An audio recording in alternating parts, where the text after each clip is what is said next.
Tu crois encore en Dieu? Moi, ça fait longtemps que je ne crois plus au Père Noël. Je n'ai pas besoin de faire appel à une chimère pour me rassurer. Je suis adulte, moi. 5 raisons pour lesquelles je crois en Dieu. Première raison, l'ineffable. Je crois en Dieu parce que la vie est plus grande que ce que je ressens et comprends. Le monde ne se limite pas à ce que mes yeux voient, à ce que mes oreilles entendent, à ce que mes narines sentent, à ce que mon intelligence comprend. Si depuis que les hommes existent, plus de 98% sont, d'une manière ou d'une autre, religieux, c'est qu'ils pressentent une transcendance. Il y aurait une certaine arrogance à croire que j'ai raison contre l'immense majorité de mes frères les humains.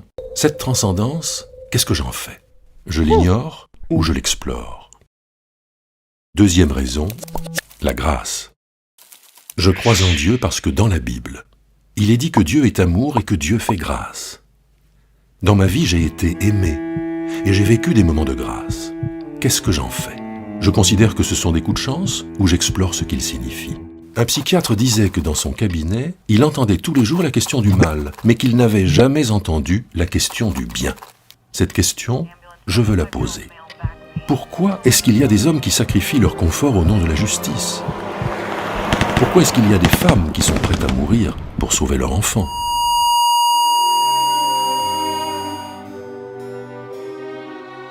Pourquoi, lorsque j'écoute une cantate de Bach, j'ai envie de pleurer? Pourquoi, lorsque je lis un poème de Baudelaire, je suis bouleversé? Pourquoi, devant un paysage de montagne, j'ai parfois envie d'applaudir? Pourquoi m'est-il arrivé de m'agenouiller devant une fleur ou un papillon? Tous ces pourquoi, je ne veux pas les oublier ni les taire. Troisième raison, la libération. Je crois en Dieu parce que je veux être libéré du culte de la performance. Aujourd'hui, la valeur d'une personne dépend de la taille de son compte en banque, de la considération de son métier, de la dimension de son carnet d'adresses, de l'exotisme de ses vacances. Comme j'aurai toujours un voisin plus riche que moi, et qui en plus a une femme plus belle et une maison plus grande que la mienne, je suis condamné à la frustration. Alors je dis stop.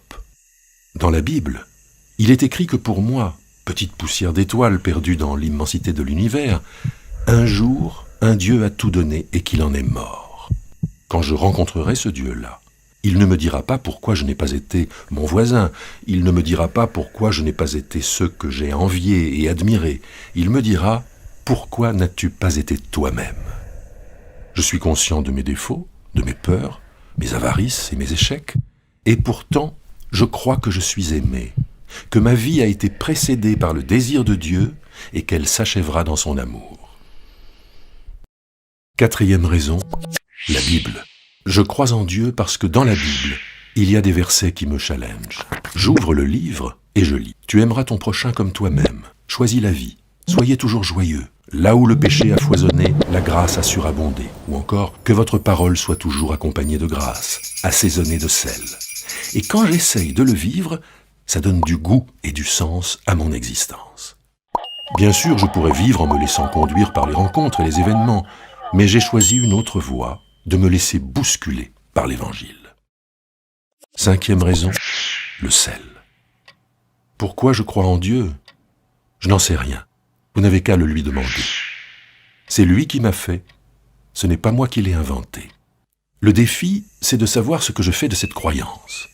Alors le matin, quand je me lève, je me dis « Waouh, une nouvelle journée commence !»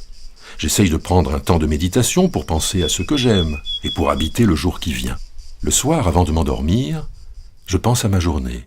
Je dis merci pour ce qu'il y a eu de beau et je demande pardon pour ce qui a été raté. Faire ça, ça donne du sel à ma vie. Ça la rend plus grande et plus belle.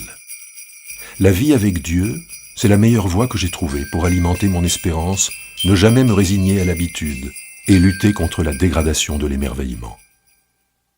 On entend souvent dire qu'il n'y a pas de hasard.